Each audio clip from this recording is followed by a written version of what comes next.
sebentar. 1, 2, 3, Apa rolling. ini? Ini udah mulai. Udah, lanjut. Halo? Udah. Wah, Udah. gila lu nggak bilang-bilang lu, gua lagi nyuap nih. Aduh, Gak apa-apa. kelewatan nih. Bisa dipotong nanti kan, bisa dipotong nanti. Aduh. Wah. Lagi tanggung enak. Halo sobat YouTuber, apa kabar semuanya? Ini si Chris nih kelakuan nih Chris, lu nggak? Aduh. Ya. Chris, gimana Chris? Kabarnya hari ini gimana? Gimana? Apa kabar lu? Baik-baik. Gua kemarin ketemu preman Kribo, jadi lu ketemu nggak? Wah, kurang ajar lo. Rusuh lo. Wah, bangke. Rusuh banget nih udah nih. Kalau kata Pak Effendi itu kalau yang ada kelima lagi bro, 1. Kalau preman bebas. Kok preman bro jadinya? Gila. Yang nggak boleh direview. 1, Dema. pemerintah. 2, Dema di Makassar gimana Dem? Lu di mana? Ya. Di Makassar gimana kondisi? Baik nggak? Ya kondisi baik bro, sehat, aman, kondusif semuanya. Nah, mantap bro. Kemarin Guys, ya enak ya malam bro hari ya. ini apa? Kemarin enak Gimana? ya bro ya. Bisa ketemu Enak dengan apanya? yang kemarin itu. yang Kontennya apa kemarin Wah. bisa ketemu dengan 3 diamond itu. Bro. Iya, ngelimpe dia. Enggak, sorry ya guys, maaf ya guys. Gua ketemu kalian semua batangan, ya, semua cowok-cowok ini gua udah bosen. Waktu kemarin gua ketemu seorang diamond yang cantik, wah semangat gua. Wah, mau Waduh, nunggu gimana filter nih, sampai on-nya lama lagi nggak apa-apa. Oke guys, halo sobat YouTuber, ini intermezzo aja. Hari ini tuh kita lagi nongkrong bareng. Secara masih pandemi, harga tiket juga mahal dan ribet ya. Ternyata jarak, walaupun Dema di Makassar, ada Chris di Jakarta ya, sama gue Jakarta, ada Bro Mi dan Anis Sandikala, ini Pak Ustadz, dia ada di Cilacap, kita bisa kumpul. Inilah terobosan era digital 4.0, gila. Nah, Yes, mantap, mantap. Cuman gini, hari ini yang spesial tuh gini, gue tuh nggak pernah loh ngelihat channelnya Bro Anis ya, Pak Ustadz Anis ini begitu sangat galak gitu loh. Ini gila. Sorry. Kemarin kan itu sudah kelamaan saya memendam rasa itu. Sudah berapa setahun loh ya.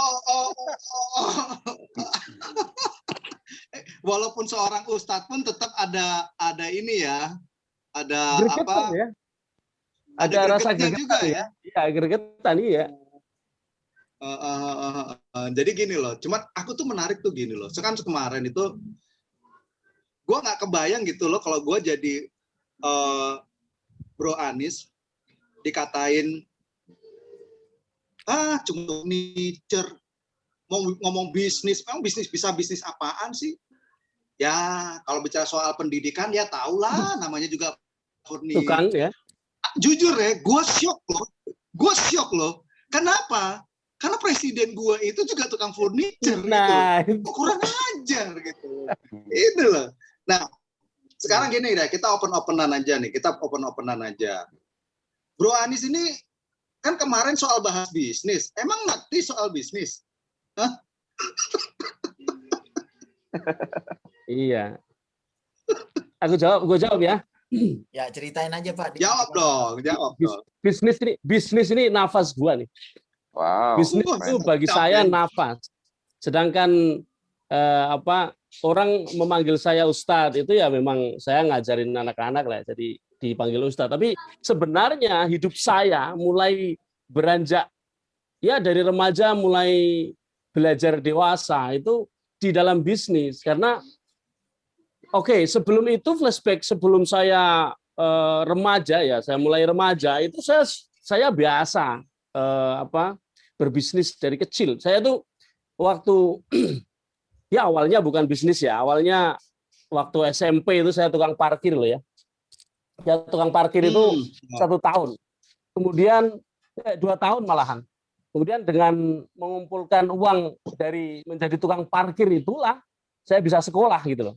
Karena orang tua saya nggak punya Oh, biaya hebat. buat sekolah. Jadi Hebat. itu setelah saya sekolah di waktu SMA itu saya sudah mulai bisnis jual buku ya. Saya dulu sekolah di Solo nih.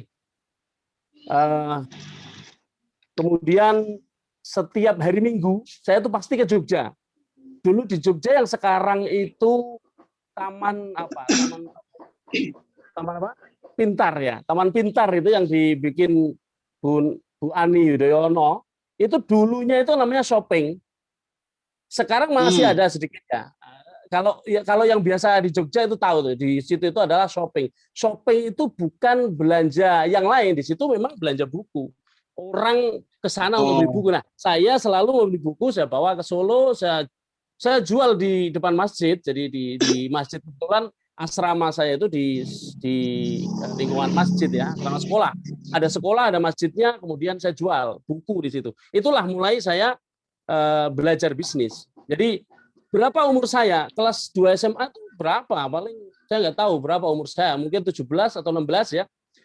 Nah, terus dari situ saya bisa survive. Kemudian seandainya tidak ada bisnis itu saya nggak bisa kuliah loh.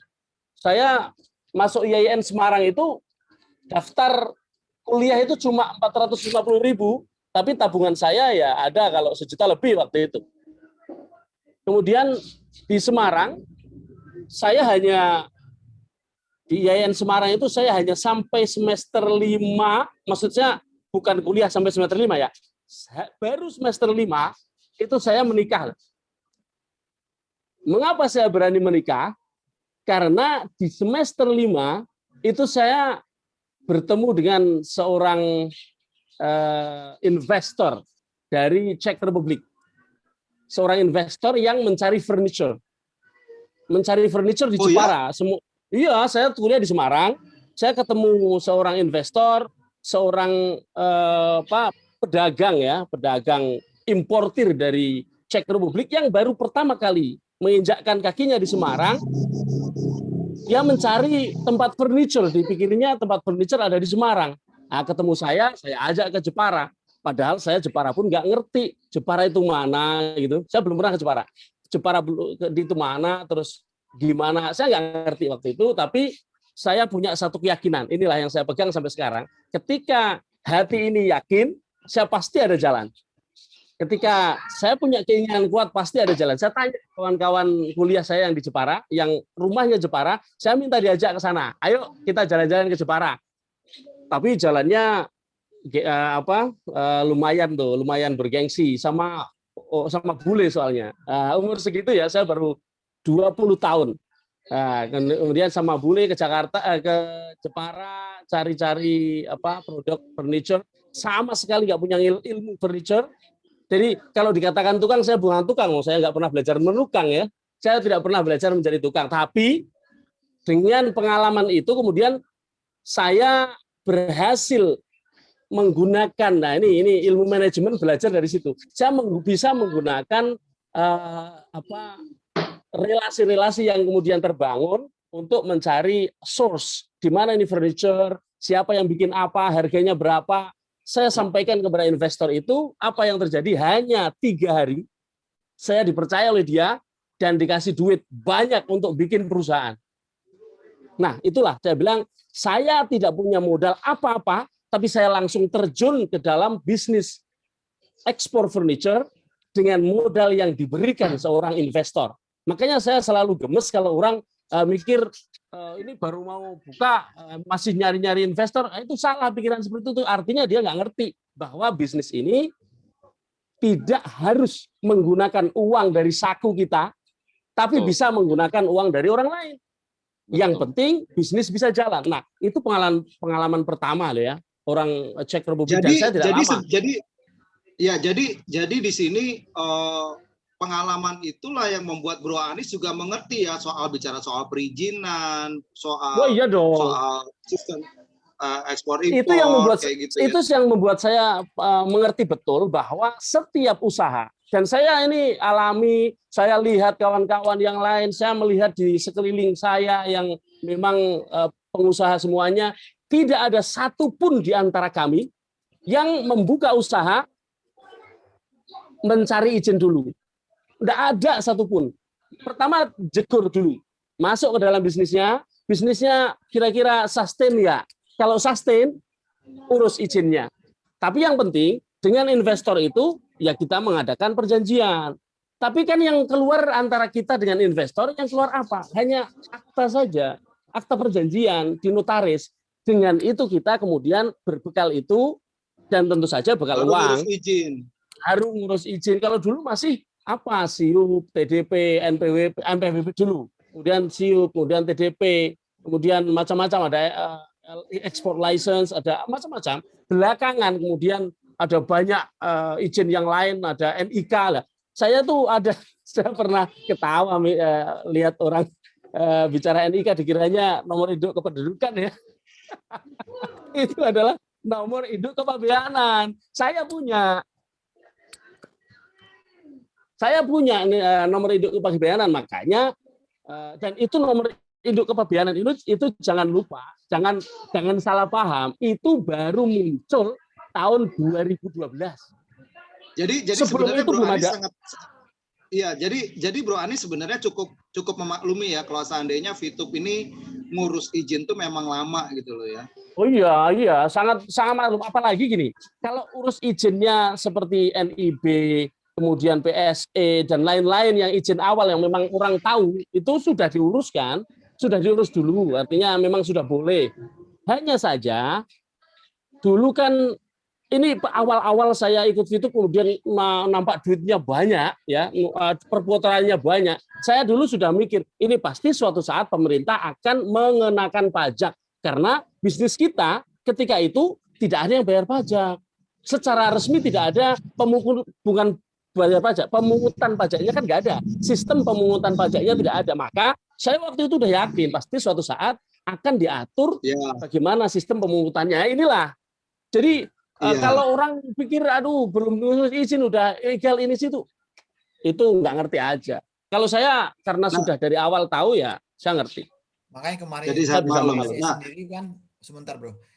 Kemarin kan PMSE sendiri pun berlakunya November 2020. Ya. Betul ya? Betul. Padahal PP-nya PP 80 itu 2019 dikeluarkan, kemudian mereka bikin aturan tambahan, segala macam aturan pembantu lain-lainnya, baru bisa diberlakukan PMSE itu ke semua e-commerce dan semua bisnis online, baru bisa dijalankan oleh Departemen Perdagangan November 2020. Nah, itu case yang utama. Otomatis kita harus mengikuti. Dan sebelumnya saya sudah bicara sama kawan saya, kebetulan teman SMA saya itu ada di DJP, Dinas apa DJP, Direktorat Jenderal Pajak ya, Direktorat Jenderal Pajak di Jakarta.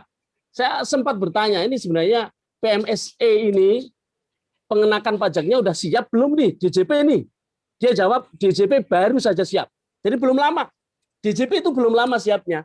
Maka kalau ya karena dari Memperindak sendiri aja kan November 2020. Iya, makanya. Jadi undang-undang keluar 2019 ya kan? Undang-undang keluar itu kan infrastrukturnya belum siap. Benar nggak? Nah, setelah keluar undang-undang, disiapkan prajuritnya, siapkan sistemnya, dikonektivitaskan antara satu direktorat dengan direktorat yang lain dan lain sebagainya, baru siap kapan? Ya November 2020 itu. Maka kita sudah pada track yang benar sebenarnya. Yang buat nagih kan, ujung-ujungnya di situ nanti auditnya. Iya. Ini kalau soal perizinan, soal bagaimana bisnis dijalankan, saya mau udah kenyang.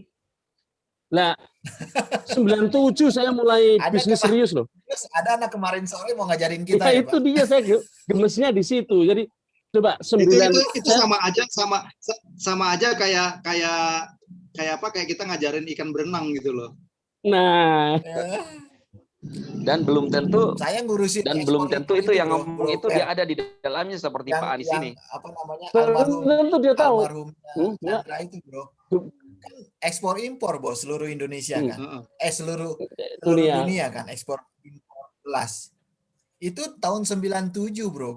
Gue kerja di sono mulainya. Gue kerja 12 tahun di situ. Ngurusin ekspor impor mah udah pejem mata. Iya, makanya itu kan. Nah, yang perlu Anda mungkin perlu teman-teman perlu saya kasih tahu nih. Salah satu dari rekan bisnis saya, orang Belgia, adalah pemilik salah satu akun saya loh. Bintang 61, bintang 42. Wow. Mau apa sekarang? Luar biasa. Oh ya, orang Belgia. Orang bukan Belgia, orang Bulgaria. Oh, jadi dia percayain sama Bro Anis ya? Dia karena berhubungan bisnis dengan saya udah lama. Begitu saya sounding waktu itu, bulan Juli, Agustus. Saya sounding bulan Agustus, kemudian dia ikuti perjalanan bisnis YouTube saya sampaikan terus, saya sounding terus, saya screenshot, saya kirim, bulan akhir Agustus, awal September itu tanggal 2. Itu kemudian dia udah kirimin saya duit berapa waktu itu, 100 berapa gitulah buat ambil bintang 6. Terus sama hasil dari bintang 6 dia belum pernah ambil. Bintang 6 dia tidak pernah diambil, tapi dipakai untuk bikin bintang 6 lagi satu, bikin bintang 4 satu lagi, dan bikin bintang 4 satu lagi. Jadi udah punya 4 akun dia. Tapi atas nama keluarga saya. Wow, luar biasa. Lu bayangin aja, bro, waktu kuliah aja, orang bisa nyerahin duit sekian ratus juta untuk ngebangin pabrik, ngebangin bisnis. Apalagi sekarang udah. Bukan ratus juta, itu pertama saya diserai duit itu 200.000 US dollar. Berapa coba? Itu tahun berapa itu, Pak? 97. Waduh. Wow. 200.000 US dollar. Saya kan dulu saya beli tas yang di sini dulu kan. Ini ada tas, kemudian di santol sini. Ya, isinya duit US dollar di situ, nggak tak taruh bank. Paham nggak? Gila men, pusing. Artinya Bro Anis ini dari sejak muda sudah memang bergelut di dunia bisnis dan tahu semuanya. Terus ya, yang betul. Kan sini sih bro, gini bro. Makanya saya bilang bisnis adalah nafas saya. Betul. Itu sebenarnya saya bilang nggak gampang orang percaya orang kan, gitu kan ceritanya kan. Ya. Ya itu gila. Ya itu yang selalu saya ingatkan adalah integritas itu yang penting. Pada saat integritas kita, orang tidak segan-segan untuk menyerahkan kepercayaan itu, bisa macam-macam, bisa rumahnya, bisa asetnya, bisa uangnya, kan gitu ceritanya. Gitu, bro. Malahan gini, saya ada satu klien itu yang dari 97 orangnya udah meninggal. Kemudian tahun 98 saya ada partner juga Australia, dia juga udah meninggal udah agak lama. Kemudian tahun 99 saya masih bersama orang Australia ini, saya kemudian juga join dengan orang, jadi saya kalau bikin perusahaan, saya tidak bikin perusahaan 1, 2, 3, banyak. Setiap saya kenal orang luar negeri yang bawa duit, saya diminta untuk urus perusahaan dia, sini duitnya saya urus. Jadi saya dalam waktu yang sama itu bisa urus 5 perusahaan, asing semuanya. Nah, salah satunya namanya Yamila Gutierrez, orang aslinya adalah orang Kuba, tapi kemudian hidup di di Miami, di Florida, sampai hari ini dia masih jadi klien saya. Kalau tanpa integritas nggak mungkin itu terjadi. Bro, saya mau tanya nih, gimana sampai bisa orang gitu percayanya kepada Bro Anis ya untuk mengelola duit-duit yang besar itu? Apakah ada memang komunikasi sebelumnya, ada yang dibangun? Ini kan pertemuan istilahnya masih awal lah, kok bisa sampai begitu yakinnya ya? Gini, mungkin jawabannya apa perlu saya undang ini orang Bulgaria biar dia yang cerita kenapa percaya sama saya. Ya betul Pak, itu lebih ngena Pak. Lain waktu kita Zoom, saya akan ajak dia untuk ikut Zoom ya. Betul saya Pak. Percaya orang yang seperti Bro Anis ini yang punya integritas, yang bisa dipercaya, yang ngomongnya tidak berubah-berubah, iya kan? Konsisten. Sebentar, ya Yang tadinya kan ada orang tuh yang sekarang lagi menarik nih, yang di konten-konten Bro Anies nih, yang bahas tentang money laundry, tentang pencurian, sudah membahas tentang seseorang yang bingung, ya, dan orang itu adalah yang menurut saya juga ya tidak bisa dipercaya, karena ini bahaya orang begini menurut saya. Tidak punya Sebentar-sebentar integritas.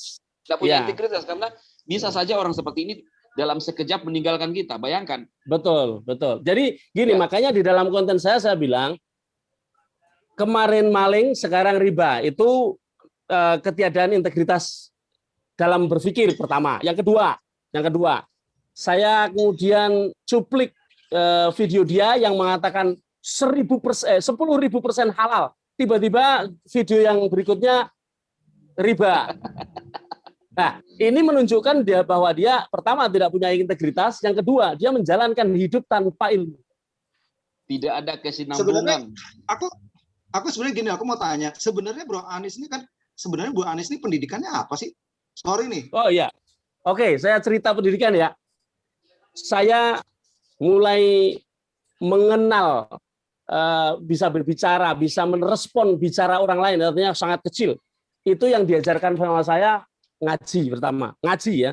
Jadi ilmu agama. Sampai bapak saya meninggal tahun 2013. 2013. Itu saya ngaji sama bapak itu tidak ngaji itu hanya 2 tahun sebelum beliau meninggal, karena beliau kena penyakit tua, apa itu namanya, yang semua lupa itu. Amnesia. Oh iya, Alzheimer. Penyakit pokoknya penyakit tua, bukan amnesia, bukan. Nggak mengenali anaknya, semuanya lupa pokoknya. Pikun bahasa Indonesia. Pikun. Nah, dia pikun 2 tahun. Hanya karena pikun itulah saya nggak belajar sama beliau. Nah, kemudian soal agama itu ya, saya sekolahnya saya tidak pernah SD loh ya. Pas itu ada kaget, saya nggak pernah sekolah SD. Saya sekolah MI ya, Madrasah Ibtidaiyah, kemudian Madrasah Sanawiyah, kemudian Aliyah, Madrasah Aliyah, kemudian IAIN. IAIN sekarang UIN, dulu IAIN. Kemudian kalau bicara oke lah, kalau hanya S1 semua orang S1 lah ya. Nah, sekarang ini saya sedang ngerjain tesis. Meskipun udah tua saya masih mau belajar itu. Saya lagi ngerjain S2 dong. S2 ya, dong. lagi. S2 Ya, saya lagi mau nyelesain S2 paling semester depan selesai. Bicara Bukan soal S2 bisnis, itu, bro, ya. pengalamannya ada. Bicara soal pendidikan, S2. Jadi sebenarnya Nah, gini, kalau pendidikan di S1 saya ambil beberapa nih. Saya pertama ambil pendidikan bahasa Arab. Jadi ada di Fakultas Tarbiyah namanya, pendidikan bahasa Arab. Kemudian saya pindah ke syariah. Syariah itu hukum Islam. Di dalam hukum Islam itu ada perdata, ada pidana. Kebanyakan perdata, tapi pidana itu ada minimal 4 SKS kalau nggak salah. Kemudian selain itu saya juga terakhir itu saya belajar tentang muamalah. Muamalah itu perbankan Islam. Ya, Islamic Banking IB. Nah, kemudian di S2 saya ngambilnya apa? Manajemen sumber daya manusia. Saya kira S2 ini itu kayaknya luar negeri, salah bro. Salah orang nih kalau nembak Bro Anies nih, salah orang nih kayaknya. Jadi, salah orang nih. Bro, Oke. kan Oke, Bro kalau Anies. gua pertanyaan gua Ya. Kan gini. Silakan. Kalau saya kan ya tahu sendirilah kan, kita nggak ngerti bro mengenai riba itu apa, karena ilmu kita tuh nggak nyampe ke sana dan memang nggak belajar gitu kan, dan nggak masuk juga riba itu apa. Kemarin kan sempat ada yang ngomong, wah bisnis ini riba segala macam itu kan. Bisa dijelasin singkat nggak sih dengan pengalaman S1-nya ngambil bisnis karena kan memang ngambil bisnis kan? Iya, bisnis yang berhubungan dengan yaitu berkaitan dengan keuangan ya dan segala macam gitu kan. Bisa dijelasin nggak Pak, Bro? Biar kita tahu juga boleh. riba itu apa. Karena jujur aja saya nggak ngerti riba itu apa. Jadi gini, kalau riba itu sebenarnya itu tidak hanya berkaitan dengan S1 saya yang perbankan Islam. Itu tahap akhir itu. Kalau riba itu sendiri kan dipelajari dalam kitab-kitab fikih, Bang. Oke. Di dalam kitab-kitab fikih itu saya belajar mulai dari kecil loh. Saya itu belajar fikih itu saya masih kelas 4 SD loh. Saya kelas 4 SD itu mulai belajar fikih. Sampai bab riba itu ya kelas 1 SMP mungkin ya. Kelas 1 SMP saya sudah mulai mengenal bab tentang riba. Nah, kemudian otomatis di SMP, MTS ya, bukan SMP ya. MTS, kemudian di Madrasah Aliyah. Nah, apa sih sebenarnya riba? Riba itu artinya berkembang. Riba itu artinya berkembang. Jadi bukan apa-apa. Riba itu sesuatu yang berkembang, itu pasti namanya riba. Kalau kita menanam sesuatu, menanam pohon, misalnya apapun pohonnya, dia berkembang dari kecil menjadi besar, namanya itu riba. Yarbu ya, yarbu itu berkembang. Nah, disebut riba itu kalau duit itu dikembangkan tidak dengan koridor yang benar, koridor syariah. Jadi kita berdagang itu kan mengembangkan uang ya. Berdagang itu mengembangkan uang. Itu halal. Makanya Allah berfirman wa halallahu bai'a wa harramar riba. Allah itu menghalalkan jual beli. Jual beli itu juga sama-sama mengembangkan uang. Tapi dia wa harramar riba, dia mengharamkan riba. Kenapa? Karena kalau jual beli itu dasarnya adalah saling menguntungkan. Tapi kalau riba itu hanya menguntungkan salah satu pihak. Intinya di situ. Oke.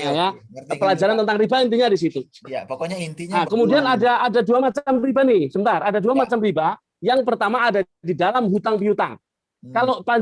Kalau Bro Kris hutang sama saya 1 juta, tapi saya bilang, bro, tak utangin 1 juta, kembaliin 1,5 juta. Setahun nggak apa-apa. Itu riba. Harusnya kalau hutang 1 juta, kembaliin 1 juta. Itu riba. Namanya riba fadl. Fadl itu artinya menambah. Fadl itu menambah. Kemudian ada riba yang disebut riba jahiliyah. Kenapa disebut riba jahiliyah? Karena sebelum Rasulullah, sampai awal-awal Rasulullah berdakwah, dulu orang itu biasa meminjami orang yang berdagang nih. Orang berdagang di pasar-pasar, dipinjami uang. Modal mungkin 1 juta. Kemudian dikasih tempo. Kasih tempo misalnya 1 bulan. Tapi di akhir bulan di mana dia harus mengembalikan uang, tidak ada duit 1 juta. Belum bisa. Maka yang punya duit, yang menghutangi, dia bilang, kamu selesaikan hari ini, atau aku kasih kelonggaran waktu, tapi duitnya ditambah. Itu namanya riba jahiliyah. Dan sekarang banyak. Itu terjadi sekarang. Masih sampai sekarang. Fitup kayak gitu enggak? Fitup kayak gitu enggak? Enggak ya, enggak ada utang piutang yang model seperti itu. Sekarang Fitup ini ada jual beli VIP. Oke. Di dalam jual beli juga ada yang namanya riba. Apa jual beli yang mengandung riba? Pertama, kalau kita ada namanya riba Yang pertama misalnya begini. Saya menjual motor lah ke Bro Kris atau Bro Ferry ya. Saya jual motor nih. Tapi Bro Ferry nggak punya duit cash sekarang. Punyanya misalnya saya jual 20 juta. Punyanya cuma 10. Yang 10 dicicil lah. Dicicil, oke. Dicicil, tapi ketika dihitung dicicil karena 1 tahun jadinya 15 juta. Yang 5 juta ini riba. Oh, ada bunganya ya Pak istilahnya ya? Iya, bunga itu riba. Kemudian jual beli yang lain misalnya kalau orang menukar, dulu kan ada tukar menukar emas ya. Misalnya aku nukar emas, aku punya emas 22 karat, tak tukarin 24 karat. Sama-sama 1 gram, nggak boleh, itu riba. Itu. Nah, kemudian ya yang model begitu-begitu itu riba. Artinya pokoknya intinya gini, gampang mengenali riba itu. Kalau kita jual beli, yang satu untung, yang satu rugi, itu riba. Gitu. Jadi kalau secara hukum syar'i, Fitup ini aman ya? Aman, enggak ada. Coba, enggak ada yang unsur yang mengarah kepada riba itu tidak ada. Kalau riba sama sekali tidak ada. Mungkin orang berpikir ada yang membuat jual beli VIP itu haram, mungkin ada yang berpikir. Mereka menganggap VIP ini bukan sesuatu yang bernilai. Kalau orang menganggap seperti itu, tidak bisa merasakan pasti. nilainya, tidak Iya. tahu karena tidak tahu. Orang kan tidak tahu dulu misalnya dikira VIP orang nonton dikasih VIP kemudian dijual. VIP ini untuk apa? Orang nggak tahu bahwa VIP ini coba dianalogikan dengan token listrik coba. Situ beli Ya. token itu listrik berupa setrum atau berupa nomor. Nomor. Yang dibeli nomor, Pak, tapi Yang beli hasilnya nomor, tapi dengan nomor itu dituk jadi setrum. betul. Itu loh. Sama kita beli VIP, kita beli nomor, tapi dengan VIP kita set iklan keluar. Sama aja. Jadi ketika membuat analogi itu harus sama fungsinya, sama sifatnya, sama levelnya. Nah, kalau tidak apple to mango ya jadi gitu loh. Nah, si itu Dadali, dia nggak ngerti masalah ginian, makanya sudah aja langsung ngomong itu riba. Padahal kalau riba nggak ada. Tapi kalau memang orang mengatakan ini ada dua unsur yang menyebabkan jual beli tidak sah. Ya, satu, tadlis, penipuan. Orang menipu misalnya, aku menjual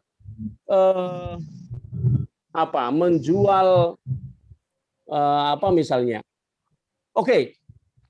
Aku jual satu box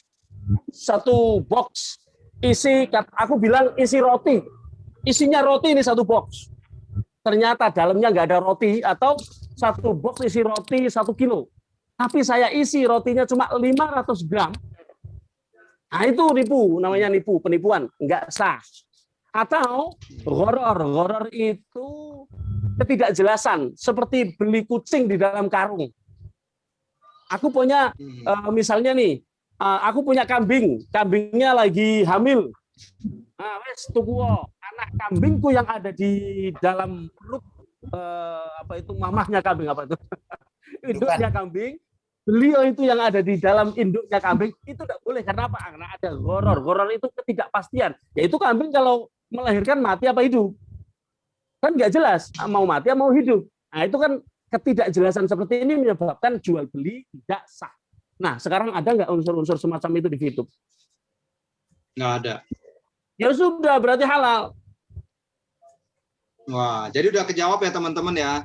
Jadi teman-teman semua, para VTuber yang lagi galau, gara-gara dengerin ya ocehan yang nggak jelas yang mengatakan VTube itu riba, haram. Wah, nggak bener tuh. Jadi Bro Chris gimana? Udah kejawab Bro Chris? Udah ngerti gua. Cuman tadi mungkin yang Bro Dema mau tanyakan tadi yang mengenai money laundry dikit ya, Bro. Ya, gini Bro. Gimana tuh, Dan? Ada dua hal yang saya mau tanyakan juga yang berkaitan dengan konten-konten Bro Anis ya, yang lagi menarik memang sekarang ini diikuti.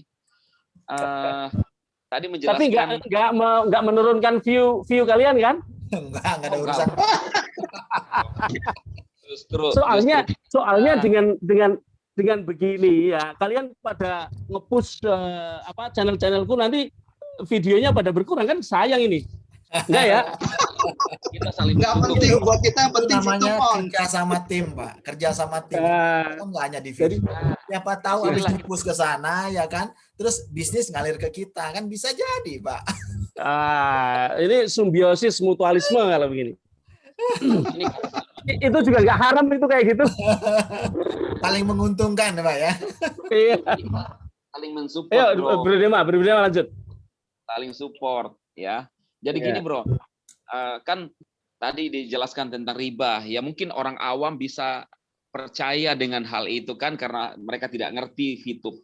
Nah ini yang menurut saya tidak masuk, yang ada yang mengatakan bahwa VTube itu maling ya, maling. Walaupun secara logika nggak masuk di logika kita itu kan. Nah kemudian yang kedua mengatakan bahwa dengan adanya V+ ini ada money laundry di dalamnya. Nah, mungkin Bro Anies bisa Basah menjelaskan. dong duitnya. Oke, gini. Kalau yang saya tangkap dari omongannya Dadali soal VTube itu maling, itu dia itu merasa bahwa orang-orang yang membeli VIP kemudian dibeli dari siapa? Dari kita yang punya VIP ya. Belum tentu kita, Bro Ferry belum punya banyak VIP kan, baru nggak sebanyak saya kan, Bro Ferry ya. Oke lah, Kak. Gua di bawah 50 VP malah. Oh, oke. Ya, orang-orang seperti Bro Ferry yang masih baru karena masuk YouTube kan belum lama ya. Nah, itu merasa dia membeli VIP, membeli pada sesama member, kemudian seperti merasa dibohongi, merasa ditipu, merasa diambil uangnya, gitu loh. Nah, itu maksudnya maling itu seperti itu. Tapi maling itu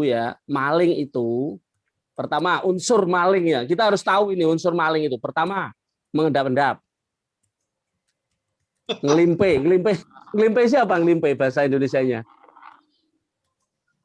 Apa sih? Tiarap atau apa? Mencari kesempatan di mana orang tidak mencari kesempatan lengahnya orang, baru diambil. Ya kan? Kalau nggak lengah masa bisa diambil? Yang mengendap-endap Ya, lah istilahnya ya. Nah, itu benar. Itu maling ya kayak gitu. Nah, VTube ini kita berhadapan-hadapan loh. Bro Chris, aku butuh VIP 50 nih. Itu punya enggak? Punya misalnya. Ya udah ayo kita transaksi. Emang kayak gitu bisa dikatakan maling?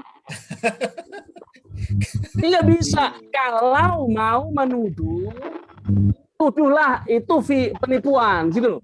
Tuduh itu nipu. Tapi siapa yang ditipu? Belum ada yang merasa ditipu, kecuali orang gila.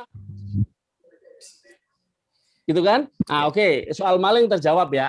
Kemudian ya. awalnya bilang maling, kemudian bilang riba. Tadi riba udah saya jawab. Kemudian ini saya akan menggambarkan bagaimana struktur otak yang sedang bingung gitu loh. Struktur otak yang sedang bingung ini karena bingung mencari, mau menjelekkan dengan objek apa itu loh, dengan fungsi menjelekkan itu dengan cara apa itu loh. Bingung. Pertama begini, kedua begitu, kemudian sampai pada titik di mana saking bingungnya nggak ngerti apa yang terjadi, dia tiba-tiba ngomong YouTube ini kan ilegal. Kemudian supaya legal dibuatlah perusahaan namanya VIP Plus.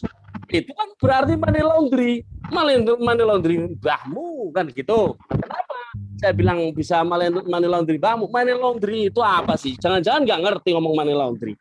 Aduh, money laundry itu nyuci uang, uangnya kotor. Di mana bisa kotor? Mungkin 1, korupsi, 2, bobol bank, 3, nyuri atau merampok dalam jumlah yang besar.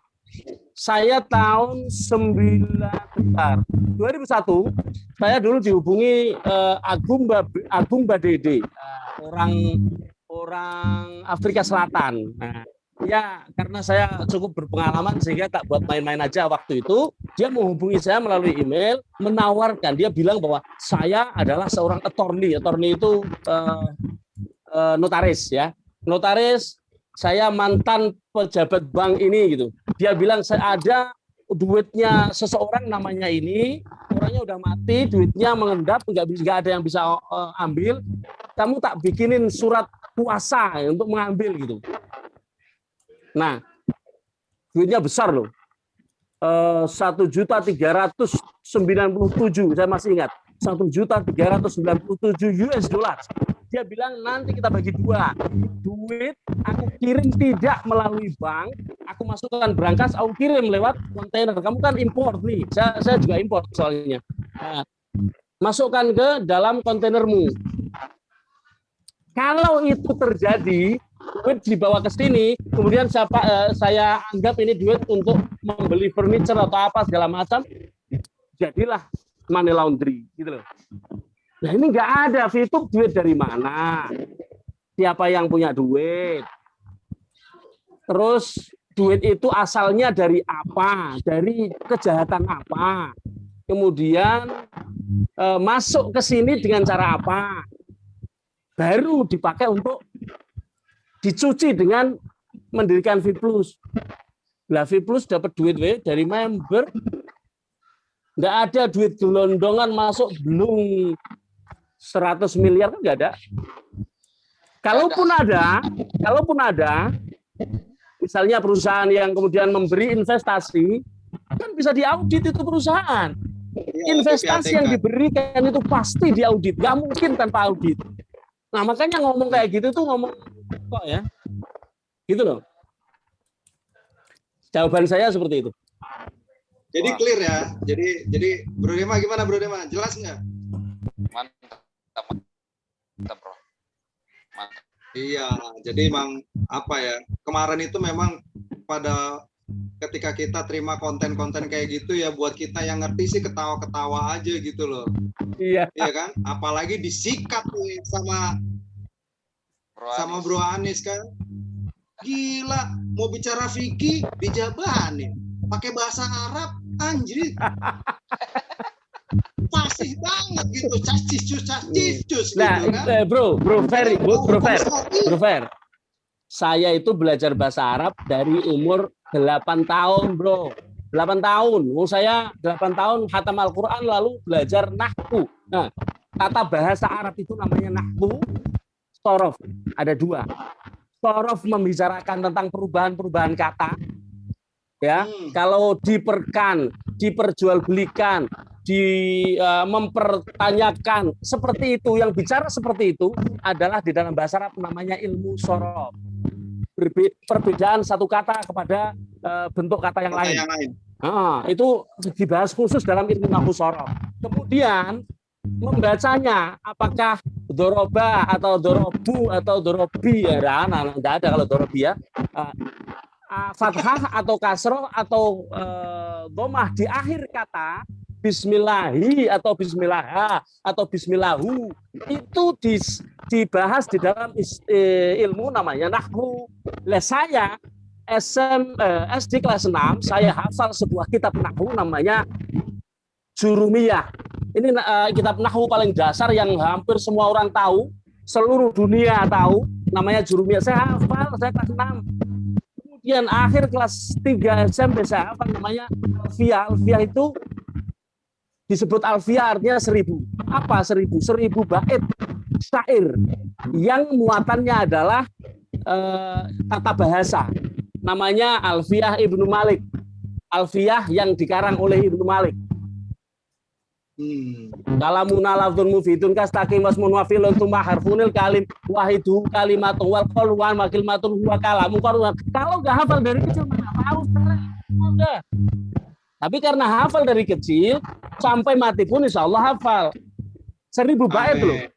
Enggak macam-macam, 1000 bait. Nah, kalau hanya baca kitab ya nah, makanya kalau yang saya digugat soal pengertian riba, ini masalah fikih, ya ketawa saya.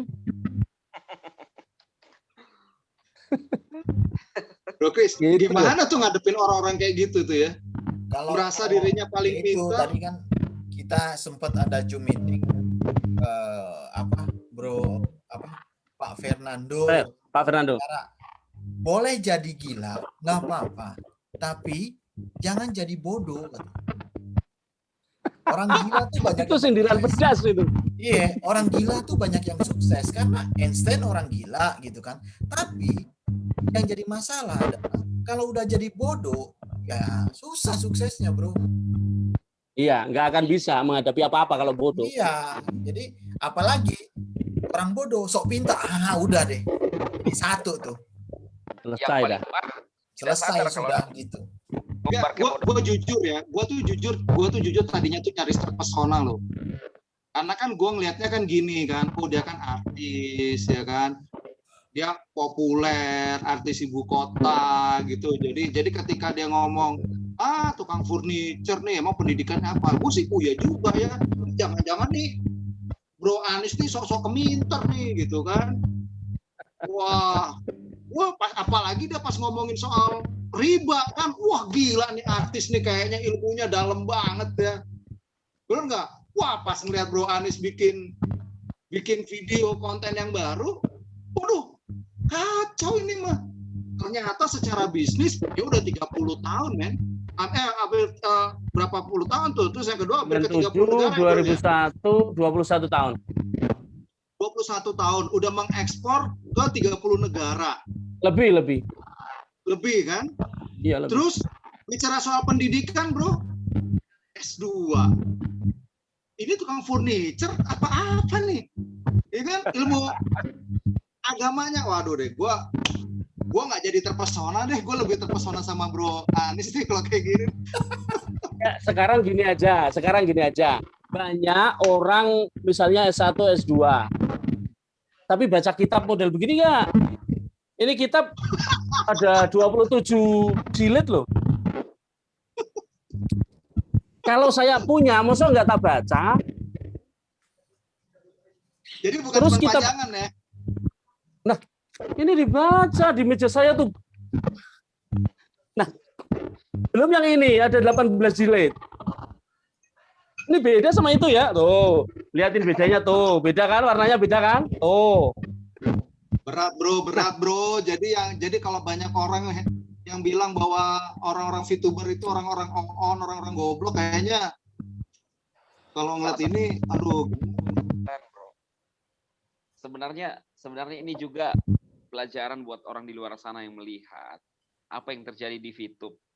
Jangan meremehkan orang lain, jangan mengecilkan orang lain tanpa mengetahui apa yang sebenarnya terjadi. Seperti yang Bro Fer sempat juga kagum dengan seseorang yang katanya Artis. yang artis, tapi ternyata setelah kita lihat apa yang keluar dari mulutnya, meremehkan orang lain, yang belum tentu orang lain seperti itu, seperti Bro Anies ini luar biasa. Coba diperhatikan setiap konten saya sejak menanggapi Dadali ya. Pasti ada ocehan burung sepanjang omongan saya. Karena apa? Kebetulan saja Dirga ini kan vokalis band Dadali ya, benar ya? Dadali itu band bukan? Iya. Setahu saya sih band. Nah, Dadali itu kan burung ya. Betul, Pak. Nah, saya jadikan itu ada ocehan burung, saya punya burung, saya beli supaya kalau konten saya ada suara burung karena saya lagi jawab ocehan burung. Burung Dadali ya, Bro ya. Iya. Pada nggak ngerti kan? Pada nggak ngeh kan? Ini yang menarik nih, satu lagi nih, Bro. Ini yang menarik nih. Yang tadi saya bilang kadang-kadang nggak bisa dipercaya ya. Yang ngomong itu, yang ditanggapi sama Bro Anies itu, kan dulunya itu benar-benar menyudutkan yang sekarang jadi teman mesranya dia kan. Dulu sempat mengatakan, oh siapa sih dia itu, kan dia motivator gagal. Saya ini memang terbukti. Lalu mengatakan, oh dia itu kan Datuk Maringgi. Nah, ya, jadi lalu yang satunya dia ngomong gini, siapa sih itu artis tidak terkenal juga yang katanya artis tidak terkenal. Ini sekarang kemakan itu katakan. Mesra. Jadi mesra. Itulah. Itu ada di dalam kalam hikmah, di dalam berbahasa Arab ya, saya sebutkan ya. Habibaka haunan ma. Cintailah yang kamu cintai, apapun, harta, kekayaan, jabatan, istri, pacar, apa saja, haunan ma, sekedarnya saja. Asa ayyakuna baghidaka yauman ma, suatu saat bisa jadi dia orang yang kamu benci. Baghidaka haunan ma, dan bencilah objek apa saja, haunan ma, sekedarnya saja. Asa ayyakuna habibaka yauman ma, suatu saat bisa jadi kekasihmu. Ini sama kayak Dadali. Seperti teletabis aja ya. tapi kalau gue sih jujur sih, kalau bicara soal jam terbang ya gue appreciate lah untuk seorang Teja Chandra. Artinya gini, kalau menurut gue dia memiliki orang yang konsisten gitu loh. Oh iya kan, dia sangat konsistensinya tinggi. Konsistennya tinggi gitu loh. Jadi artinya kalau lu mau jadi hatersnya VTube ya lu haters gitu loh. Dan tapi sayangnya konsistensi di tempat yang tidak benar itu tetap tidak benar.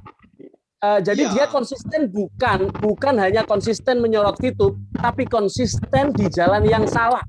Apa? Nah, Selain VTube pun dia jelek-jelekkan gitu loh. Jadi dia memang konsisten di jalan yang jelek, yang buruk. lalu Ya, gini, ya, Bro. jadi tapi kalau gua ngeliatnya memang ya lu konsisten aja gitu loh. Mau jadi haters ya haters gitu kan. Artinya ya kamu sangat yakin dengan pendirianmu. Kalau menurut gua sangat appreciate gitu loh. Artinya nggak usah, kalau mau jadi haters nggak usah jadi haters kaleng-kaleng gitu loh. Bener nggak, Bro? Oh, Ya kan? ya. Bro, Tidak bolak-balik ya. Kalau dalam dunia perang dunia kedua, kalau lu mau jadi penjahat ya jadilah Hitler kan gitu. Ya, Iya. betul. Ya, gitu kan. Sekalian. Biar Sekalian. terkenal. Jangan Nah, lu itu- jadi apa ya, banci tampil gitu. Yang penting tampil, tapi kadang-kadang cowok, kadang-kadang cewek, itu namanya banci tampil, Bro. Ya kan? Jadi Nah, sekarang benalu kita itu. bayangkan kalau Benalu VTube itu. on, orang ini akan pindah kemana coba? Pindah ke VTube lagi. Iya. Ada yang mau taruhan? Tahu nggak saya pernah bikin konten teh benalu. Mungkin Ya, ya, mungkin ya. nggak ya. Ya, Itu ya. sindiran. Itu sindiran bahwa ada teh yang produk yang bagus namanya teh benalu. Itulah dadali. Jadi Nah, makanya kalau gua sih ngeliatnya gini ya, dalam artian gini loh. Kalau seandainya sekarang si Pak Teja dan Dadali akrab, kalau gua sih justru gua mau kasih tahu si Pak Teja Chandranya, lu harus waspada. Ya, betul. Iya, betul. Karena lu bergaul dengan orang yang nggak konsisten. Itu menurut gua bahaya, Bro. Menurut gua sih bahaya. Artinya itu dia bisa nusuk kita dari belakang. Betul, Gitu loh. betul. Justru kalau menurut gua secara pribadi, kalau gua mengapresiasi, gua sangat apresiasi Teja Chandra. Dia konsisten orangnya. Ya kan, dia mau nyerang VTube, dia hajar VTube, ya nggak apa-apa. Kalau buat gua, ya itu keren. Sama kayak kita kan konsisten kan. Kita konsisten bela VTube gitu. Ya kita belain VTube. Artinya konsisten ketemu konsisten. Tapi ada orang yang di tengah nih yang nggak jelas gitu loh. Iya nggak? Ya, itu harganya lebih murah. Harganya lebih murah ketika orang tidak konsisten. Cuma gini, Bro, Iya kan? konsistennya juga kadang-kadang apa ya? Karena sering mengatakan begini loh. Saya ini bukan urusan saya, coy. Nah, kalau bukan urusan lu, kenapa lu urusi terus? Nah, ya itu dia konsisten jadi pembenci VTube gitu loh. Pak, Dia konsisten dalam ketidakkonsistenan. Ya. Dan kenapa kamu sampai mau memproses 18 orang? Kenapa lu laporkan DHI? Itu kan mengurusi. Kalau cuma mereview, hanya jelaskan saja. Nah, inilah yang saya bilang, kadang-kadang kemakan kata-kata sendiri tapi nggak sadar. Gitu loh. Ya, betul sekali. Jadi Dan kalau saya melihat mengatakan gini, bird feather flock together, gitu kan? Yang artinya burung yang punya buku yang sama itu nongkrongnya bareng gitu. Iya, benar. Nongkrongnya bareng, ujung-ujungnya ya udah gitu kan. Ya kalau kita yang positif, Ya, kalau bareng positif, kalau yang negatif ya nongkrongnya negatif kan gitu. Betul. Nah, kalau gua sih ngelihat gini ya. Ya gua kasihan sama Pak Teja Chandra sih kalau menurut gua. Ya, artinya dia menerima orang yang sangat berbahaya. Lu sekarang gini ada, Bro Anies, lu kan sebagai pengusaha nih, kira-kira nih, ketika lu mau berbisnis, kira-kira mau nggak dengan orang yang tidak konsisten? Langsung saya buang. Nah, langsung saya buang. Saya cerita sedikit. Ada pengalaman banyak. Saya pernah berbisnis dengan orang Greek. Bukan Greek. Dia sebenarnya aslinya Greek, tapi dia di Yunani. Greek itu Yunani ya. Dia di Cyprus, Nah, dia orang Greek tapi hidup di Cyprus. Oke? Di Cyprus itu negara kecil sekali, tapi saya ekspor ke Cyprus itu dalam jumlah yang sangat besar. Ada klien saya, namanya saya masih ingat, Stadias Nicolau. Dia udah tua gitu. ya suatu saat datang ke Indonesia membawa temannya. Temannya ini supaya diketahui bahwa Evtadios Nikolaou dia berbisnis dengan saya di jalur furniture outdoor yang seperti Pak Effendi Laran Sedu.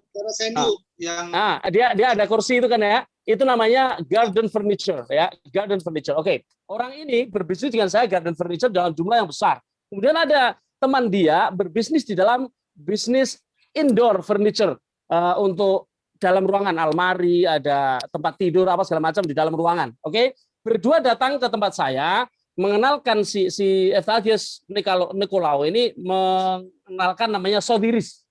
Mr. Sodiris kepada saya, mengenalkannya begini.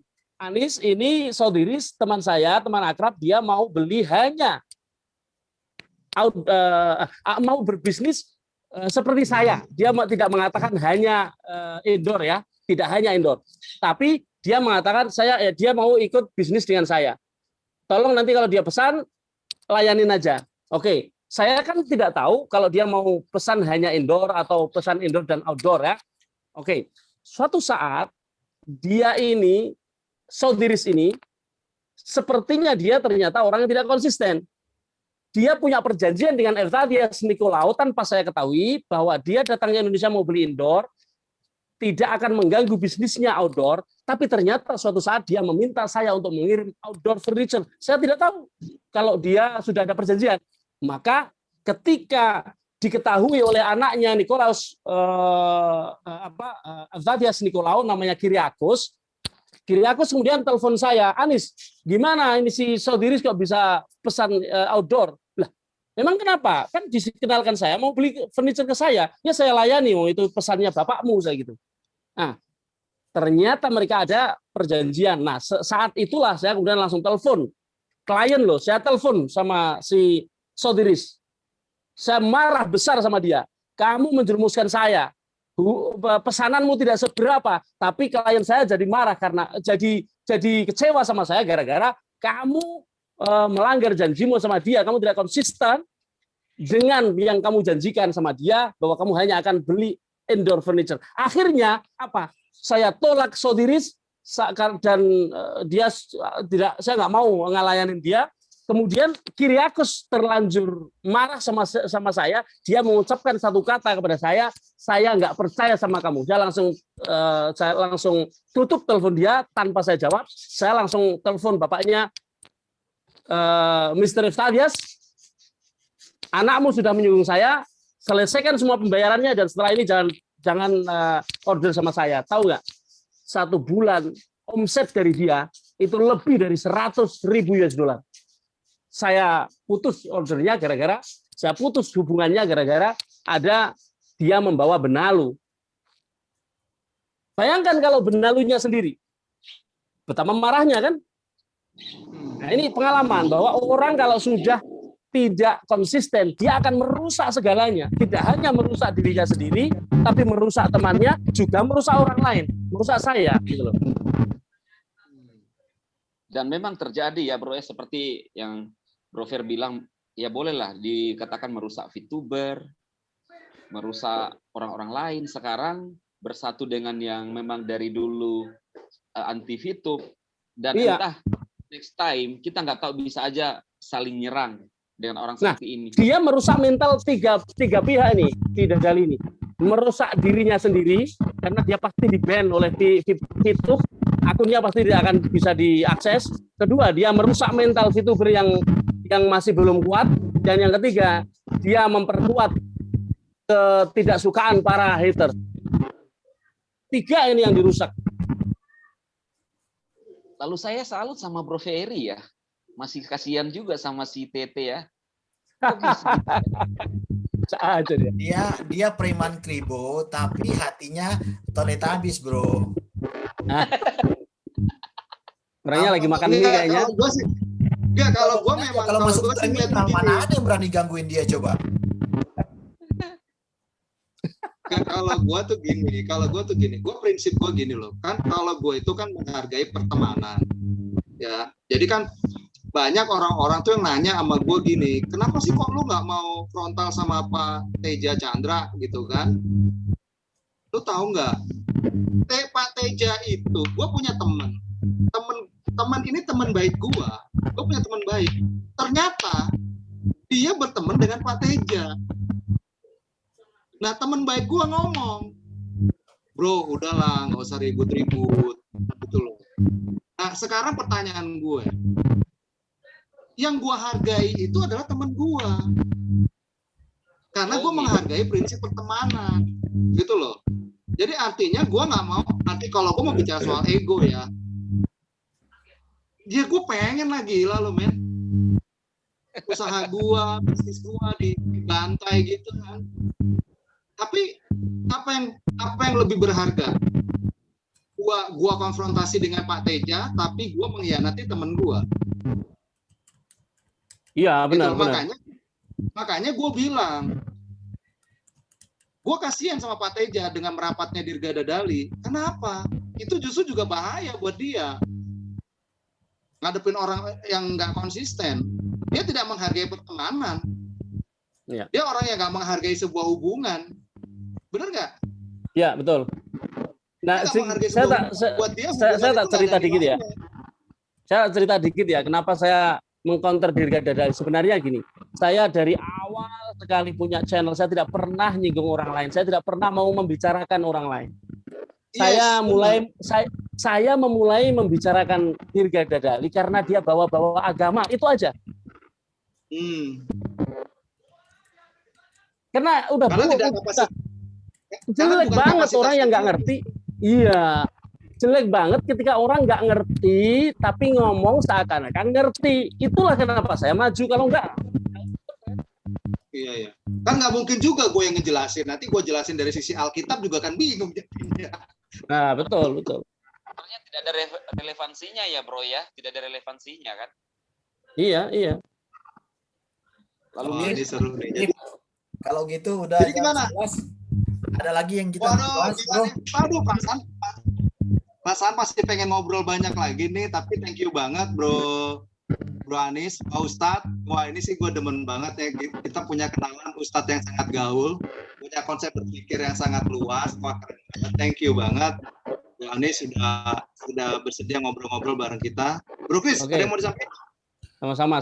Satu yang mau saya sampaikan, jadi boleh kita menjadi gila, tapi jangan sampai kita menjadi bodoh. Apalagi orang bodoh ngaku pintar, bahaya sekali. Quote-nya bagus banget. Quote-nya top ini. Oke, gitu aja, bro. Sampai ketemu lagi. Saya offin dulu recording-nya. Sip, nanti kita langsung. Oke, guys. siap. Sampai ketemu. Sampai ketemu lagi. Nah.